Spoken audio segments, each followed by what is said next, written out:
Hey everybody, Chris at A to B here. So as you can tell, engine standing in the background. We might be about ready to do something with this engine and get it back in this beast. We got it pushed in and uncovered and everything ready to go. The lifter did come in, the correct one this time, so we got that taken care of yesterday. Got the intake put on it and valve covers and exhaust and all the outside bits and pieces. Got the crankshaft pulley put on. This engine, actually, I've called it a harmonic balancer. It actually doesn't use a harmonic balancer. It just uses a heavy cast iron pulley. I have already pre-lubed the engine. The engine pre-lubed at about 60, a little over 60 psi. The relief valve opens at 60 psi, so it jumps up over 60 and then the relief valve opens. So got 6 quarts of just regular 5W30 motor oil in it, plus a bottle of Lucas zinc additive for break-in. Already got it on top dead center. I checked it for top dead center, and then I turned it back to our 6-degree timing spec is where I want to start with timing. 6 degrees before top dead center. So I've got the distributor already put in there and ready to go in. Hopefully it doesn't make a fool out of me. We'll see what it does here. I got the distributor shaft lined up. There we go. So we've got it on, got the timing pointer lined up with the mark and the crank at 6 degrees, right between the 4 and the 8. So at 6 degrees, that's the stock timing spec. So we're going to use that to start. I marked on the distributor housing where our number 1 cap tower is, right here.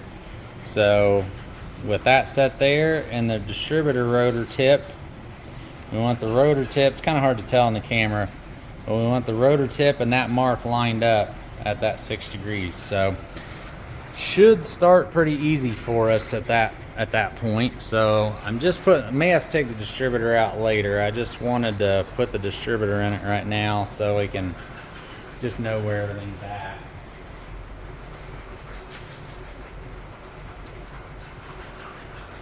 So go ahead and put the distributor clamp on it lightly for now.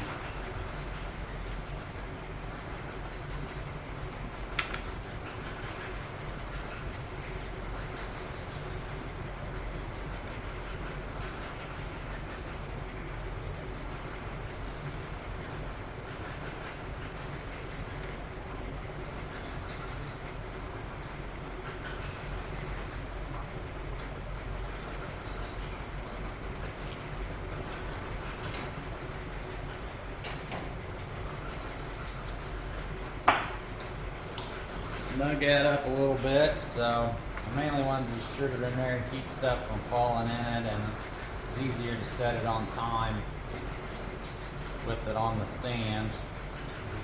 Move my housing a little bit there.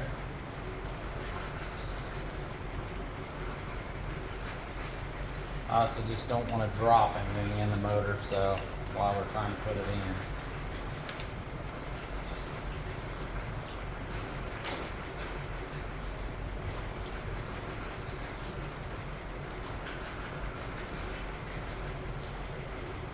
And then we'll get this stuff off of it. We'll leave the oil pressure gauge on it, because I want that on it when I start it. So I want the mechanical gauge on it when I start it. I'm going to put a little bit of tape on here to cover up these holes in the intake manifold so we don't drop anything down in there.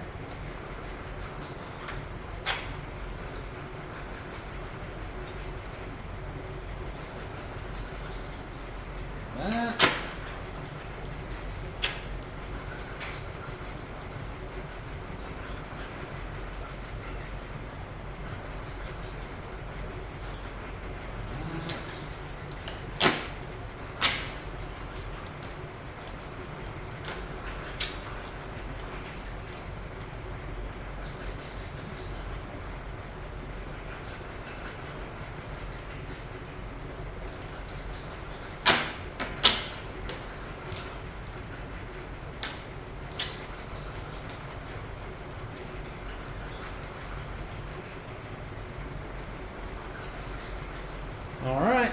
So we should be ready to start picking it up. Let me find my chain and stuff. We'll get it rigged up with a chain and get the engine crane out. All right, let's get this thing swinging from the engine crane.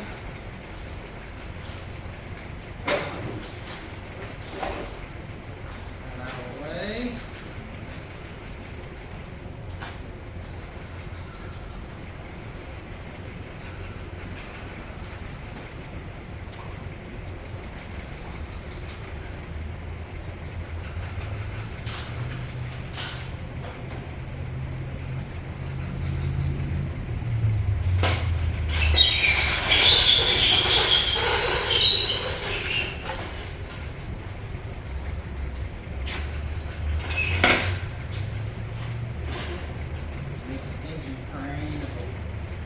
Legs on the engine crane and the legs on my engine stand don't play well together, so gotta pick it up at a funky angle here, and then we'll straighten it out once it's in the air.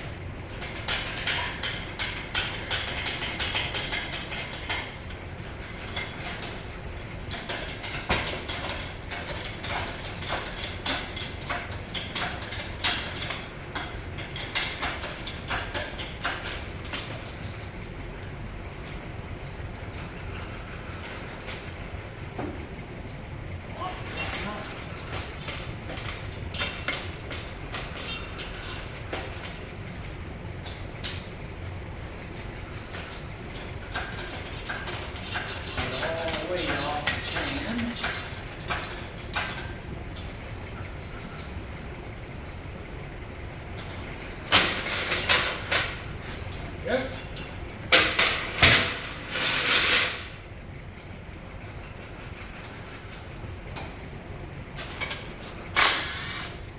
Take our steam adapter off.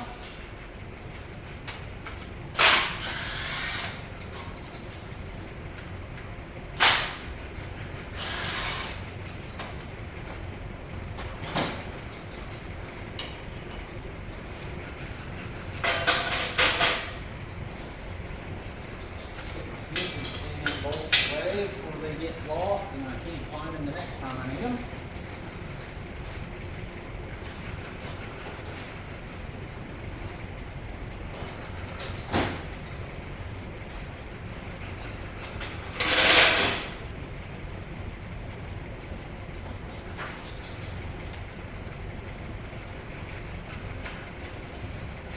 Something I'm going to do, doesn't matter, don't know.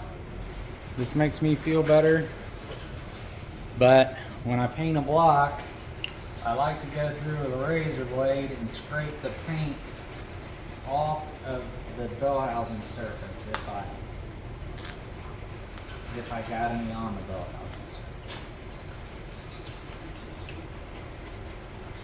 I'm not going to scrape clear out here because I want to leave that painted, but I like to scrape it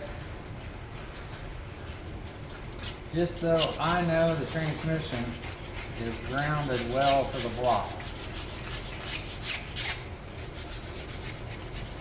Like I said, it shouldn't matter. Just one of my pet peeves.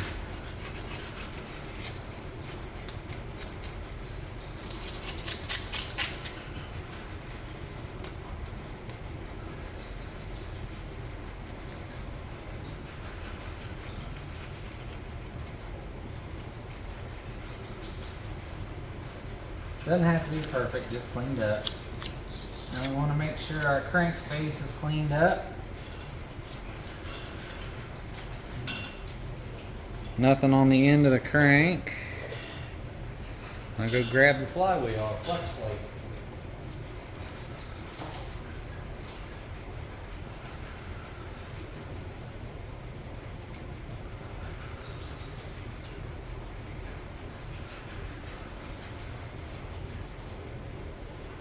It's always a good idea so we can see how our crankshaft was on the old one, so on the crank before. Even if these bolts are all even, you still want to line it up the way it was originally, just just for safety's sake. So we got this rusty spot here that corresponds to this cutout, so we are going to line those up.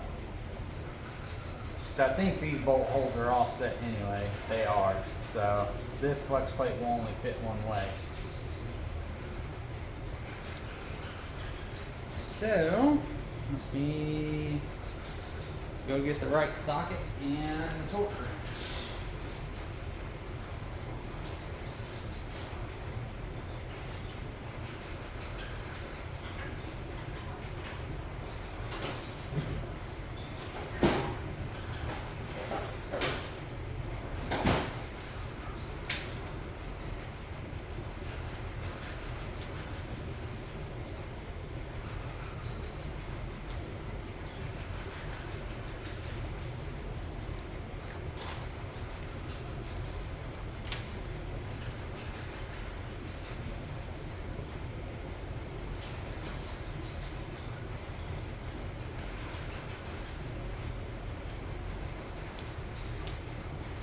These flex plate bolts torque down to 75 foot-pounds. We're going to put a little bit of blue Loctite on them just for extra safety. Probably don't really need it, but it doesn't hurt either. So that's what we're going to do.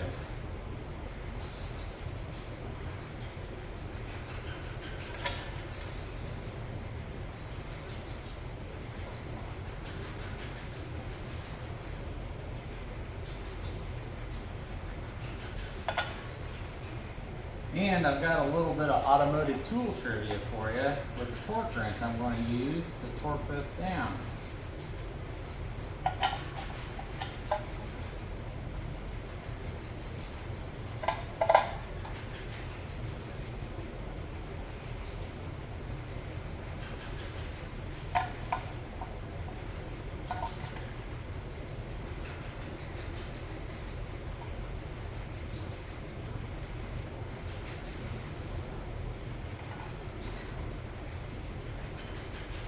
So the torque wrench that I'm going to use to torque this down is a family heirloom that's passed down to me by my grandfather.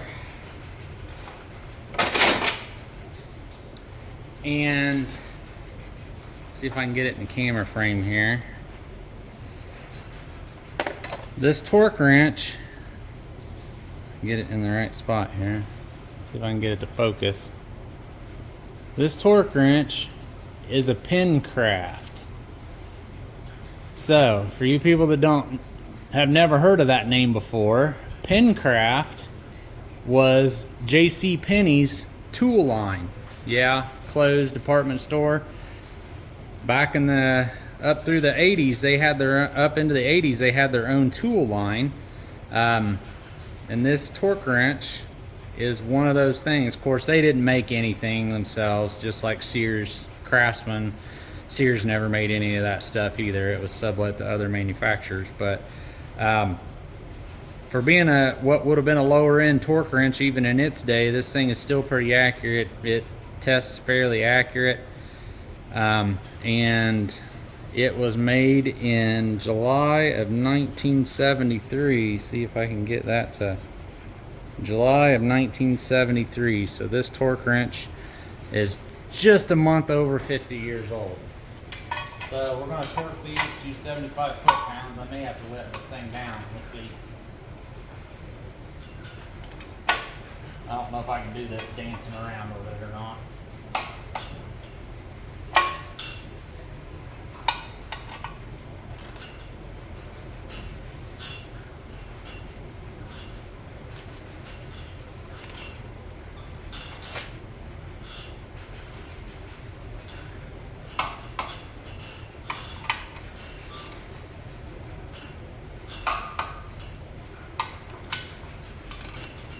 Just tighten down in a crisscross pattern like we were torquing a wheel.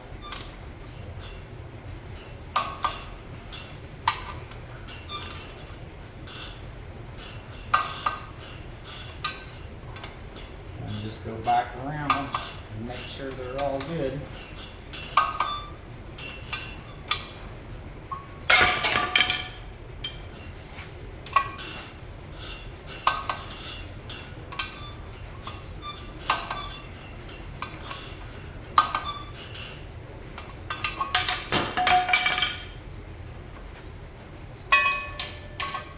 I should have let down, but having lived a past life as a flat rate dealer mechanic, nothing drives me nuts more than spending extra time that I may not need to on something, because time was money, and unfortunately once you live that flat rate life, it is hard to ever break yourself of it. Anybody thinking about getting into automotive mechanics, I would not recommend working at a dealership with flat rate. It was a good pay system when it was started, but in the modern, it does not translate well to the modern era. So screws with your head after a while. So let me rearrange here. Okay, so I've already made sure that my torque converter turns and is all the way back. You don't want it sticking out at all, because there are pieces in there that have to line up. Wipe the bell housing face off, make sure it's fairly clean. I've got a jack underneath the final drive to hold it up.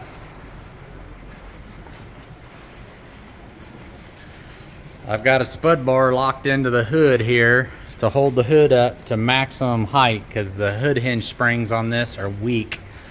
And I really don't want to take the hood off of this car because I'm doing this by myself.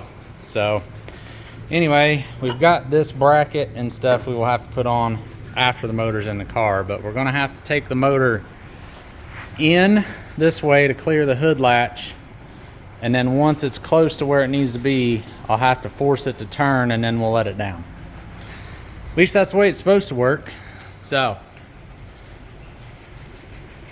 let me put you back on the stand, and we'll see if I can do any good. I'm probably going to be in the way of this here most of the time, unless maybe I move you over here, you might be able to see kind of sort of what's going on.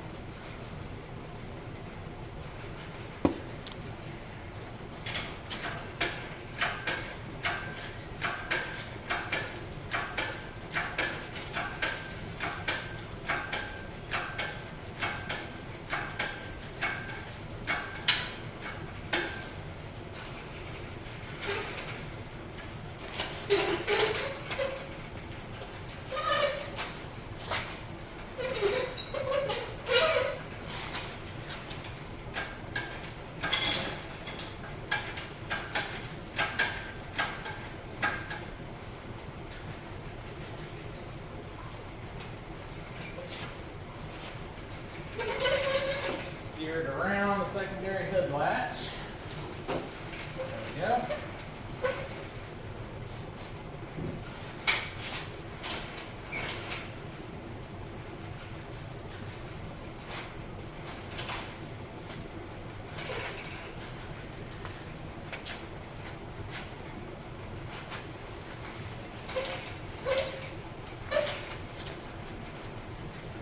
Work it back in there as far as we can. And we'll let it down a little bit. Gain some room with the hood.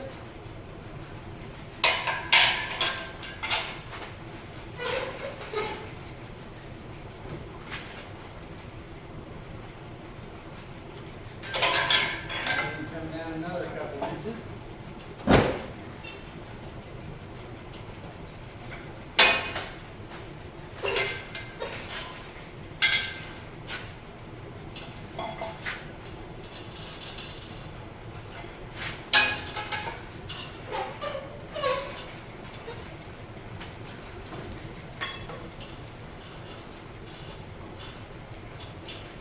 Car owner's going to have to do something about the hood insulation. It was already like that before I met it.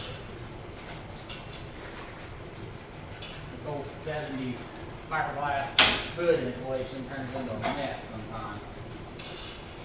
There we are. We're pretty close to where we need to be. front and back.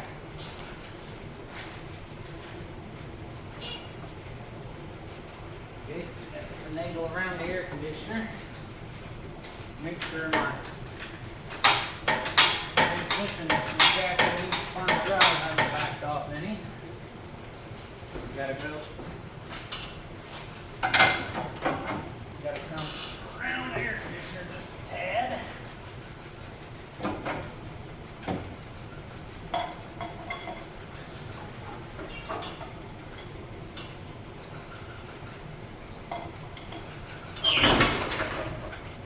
Hate it when I get stuck on stuff and then they drop in. Still need to go back just a little bit more.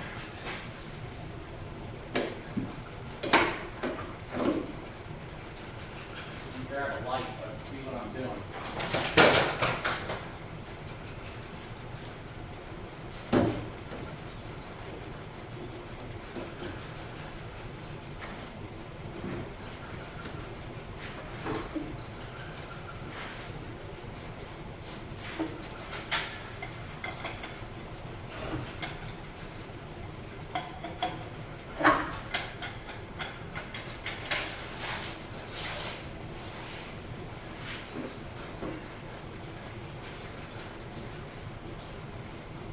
We are getting there.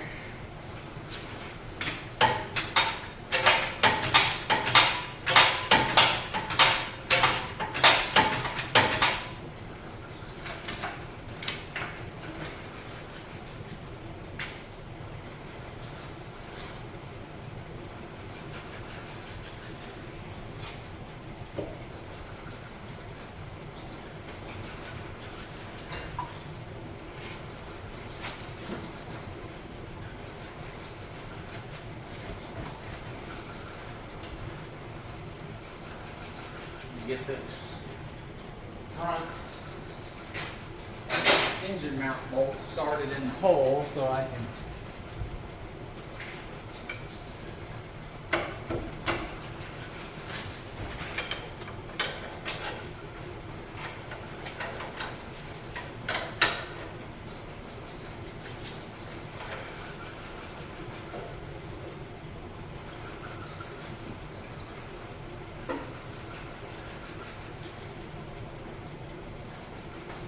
Whoops. I did something wrong. I've got the engine mount on upside down on the left side. So hold on just a minute. We'll have to pull it back up and change that. Okay, I got that situation remedied. It wasn't on upside down. I was just looking at it wrong. So anyway, now we can commence to trying to wrestle this thing in there.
It's hard to get the transmission lined up in this thing.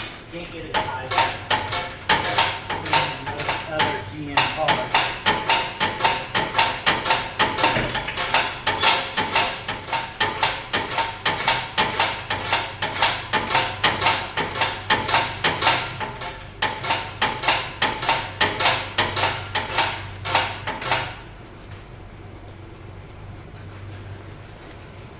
Now, see where that puts us. Now, we can come up a little bit.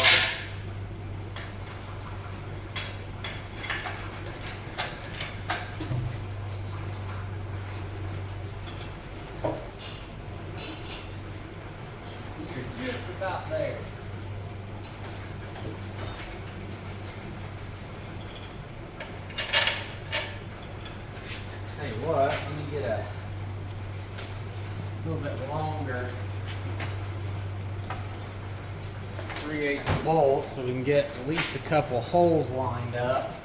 Then we can wiggle it the rest of the way back.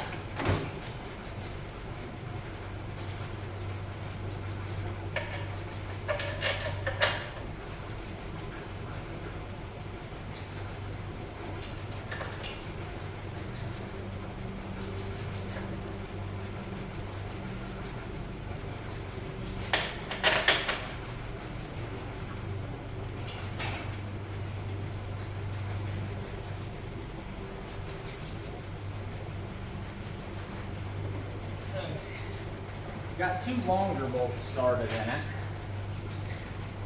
So the bell housing should be square to the engine.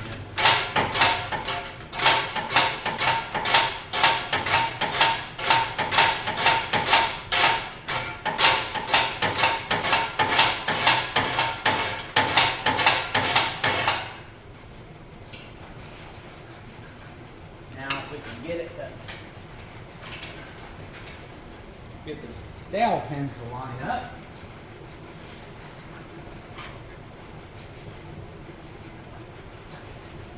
We might be just about there.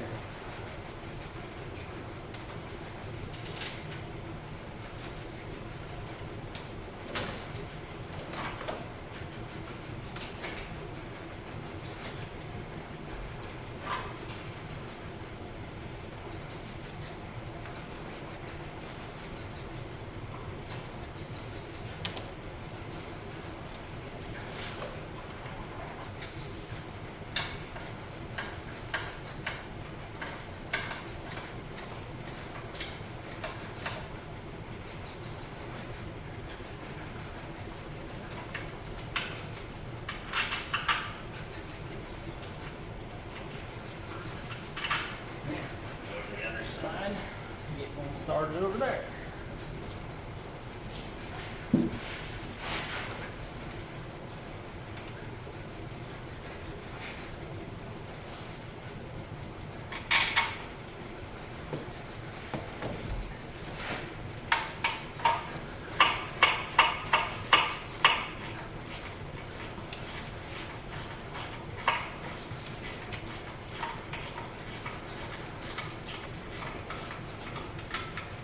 Alright, now I've got both dowel pins started in.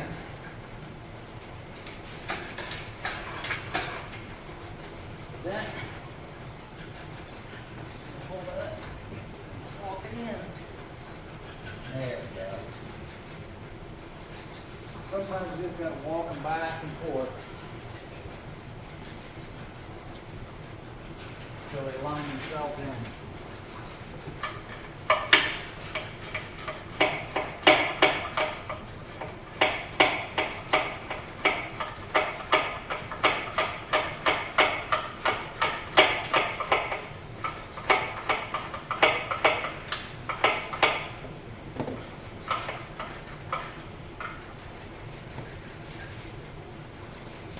There, I got that one about 1/8 inch away from being closed up.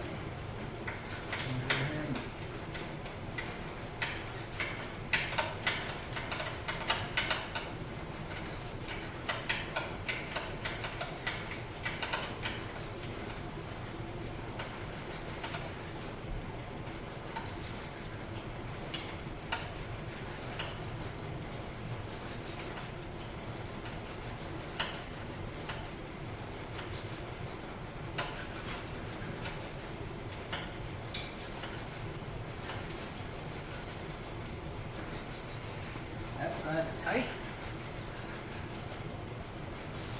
Go ahead and bring this side all the way together.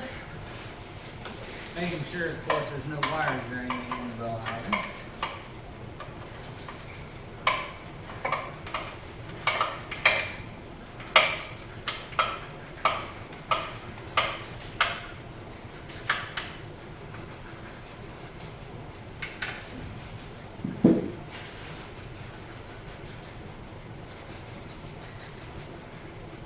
Go ahead and take out the long bolts I used to line the bell housing up.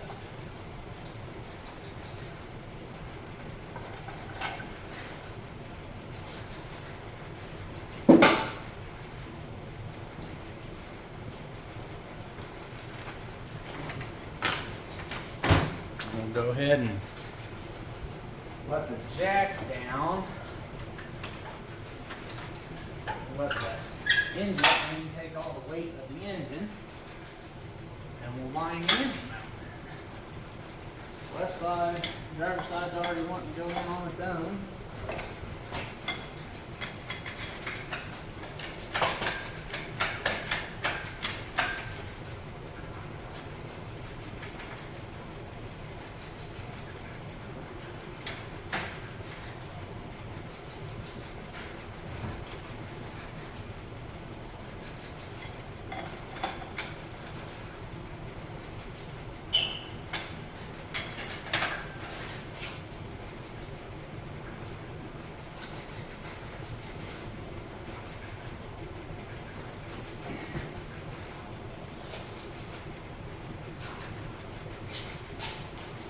Need to pry this one, pry the engine mount just a little bit.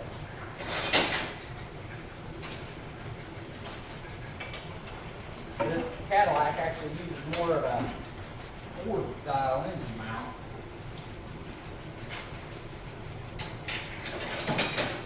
Due to the space constraints with the front wheel drive setup. And that looks like, yep, it is sitting down on the frame. So, bring you in here and show you what we did.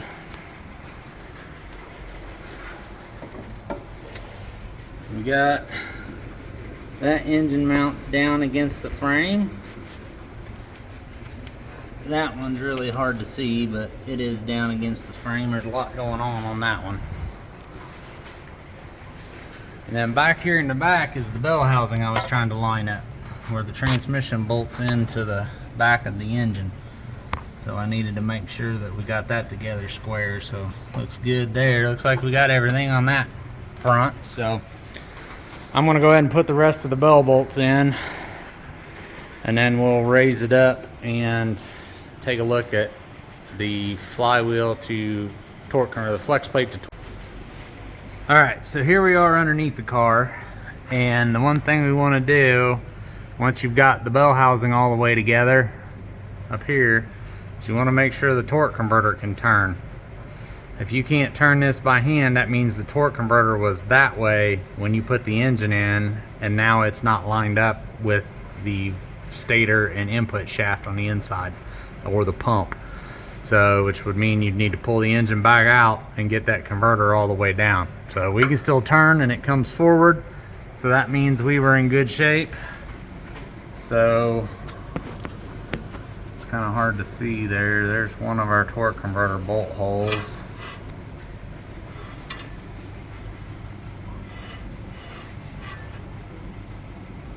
So we will line the torque converter up with that.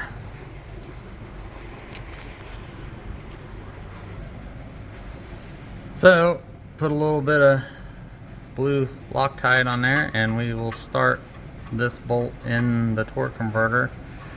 We will screw it down, but we'll leave it a little loose because where that can still walk back and forth, because these older ones do not have a lineup hole. You get into the 80s and GM started putting lineup holes in them. So we'll come over here, we got our ratchet and socket on the end of the crank. So we will turn everything around to the next one. Yeah, these are a whole lot easier. In the 80s, they started putting on one of these holes in the flex plate is actually an oval. And that oval, you use the oval hole first, and then you can go through and you can just tighten them down as you go.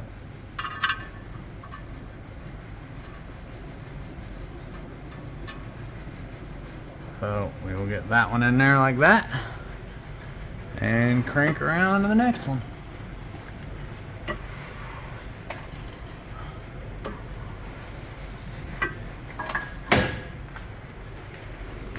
Come over here and get our last bolts. We will put the last one in up there.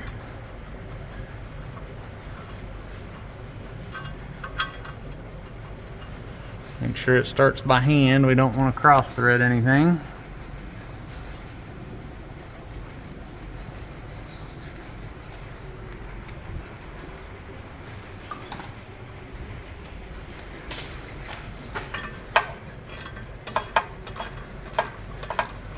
That bolt hole must have had a little rust in it from sitting outside. That was starting a little hard, so I just want to make sure we were square.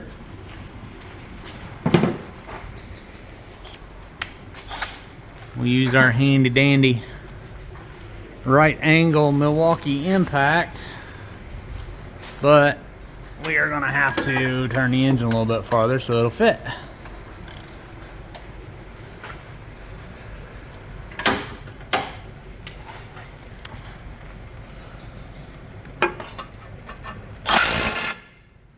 And there's one.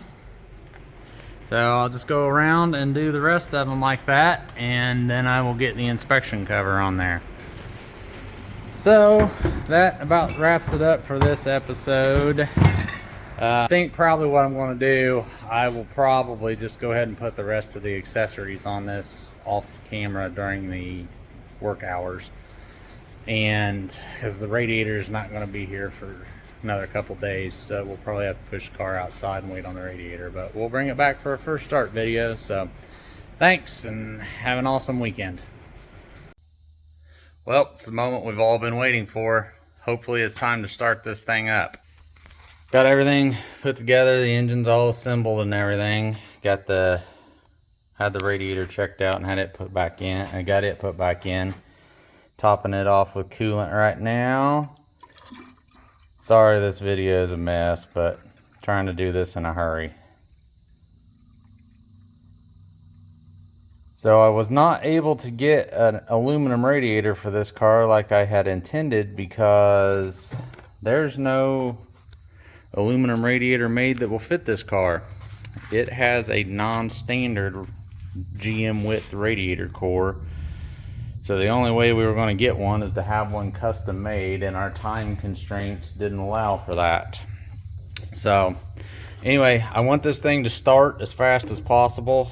And as soon as it does, as soon as I make sure that we've got oil pressure on the gauge, I am going to be monitoring the engine RPM.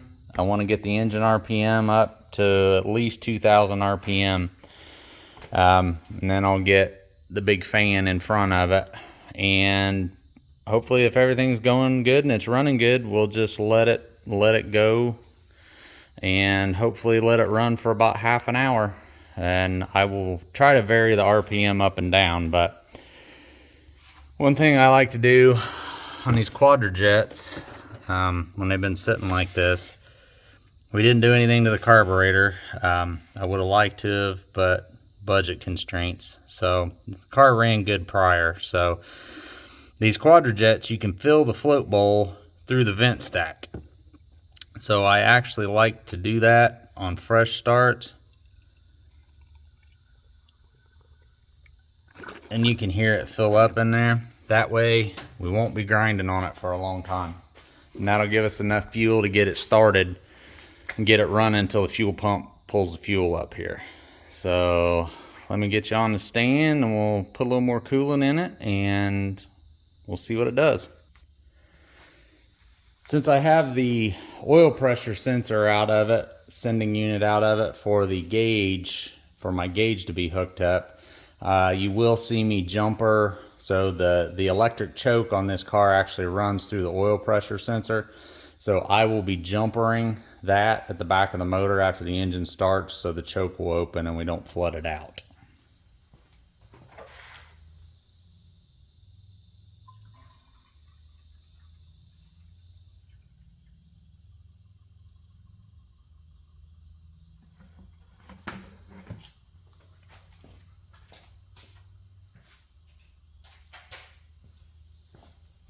Put the jumper wire there.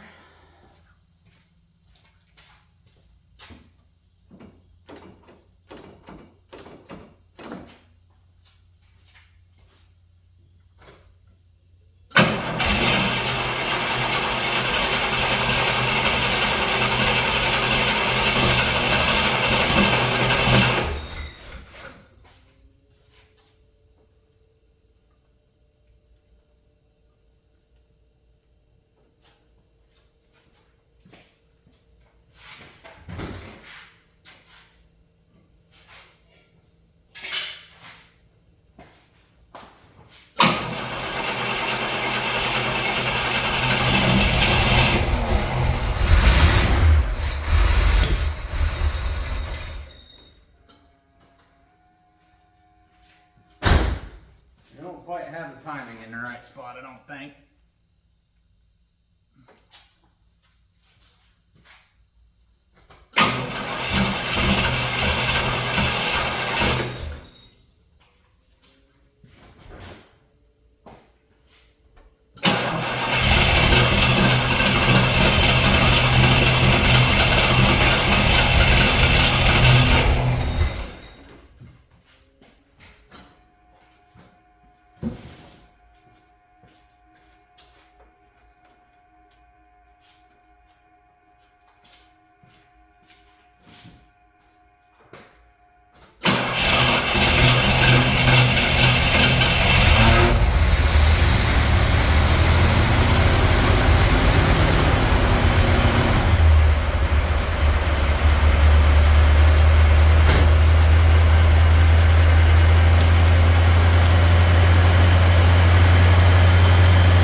bit. Let her sit and run. All right, our break-in went well. I've idled it down here for a minute to set the ignition timing.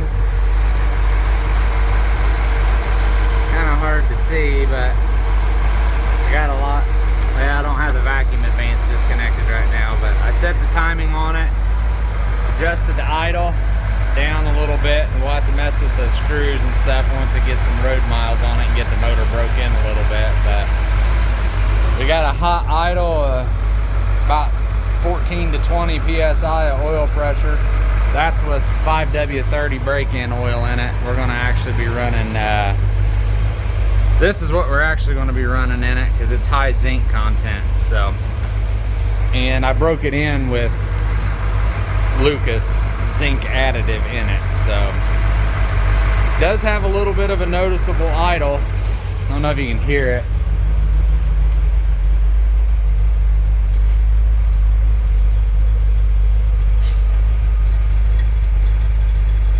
It's kind of hard to tell with the single exhaust, but he's supposed to get true duals put on it and it'll sound a heck of a lot better then. So anyway, unless I find something else to do on this, I think we've about hit the end of this project. We were successful. Got a good running 500 cubic inch motor that's quiet. So anyway, like and subscribe. Thanks.